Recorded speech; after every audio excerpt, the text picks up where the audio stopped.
Once upon a time, in a place far from the hustle and bustle of the city, lived two boys. They were Budi and Andy. Their home was amidst a vast expanse of nature, where a few trees and a small, gently flowing river could be found. Budi, a wise boy, he always thought ahead and carefully considered everything.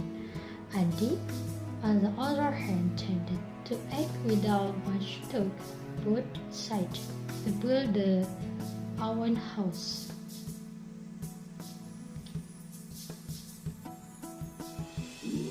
Because to build his house on solid rock, he knew that a strong foundation was key to withstanding various weather conditions.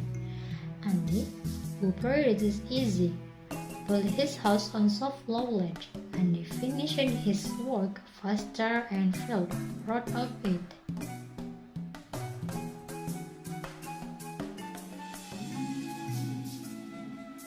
One day, if you ran forward exactly, the small, usually calm river began to overflow. Water flowed rapidly, flooding the lowland, and this house, built on the lowland, started to get summoned. It was cold to withstand the strong current and gradually crumbled, and he could only watch in panic as his house was swallowed by the flood. Meanwhile, Budi's house, built on the rock, stood firm.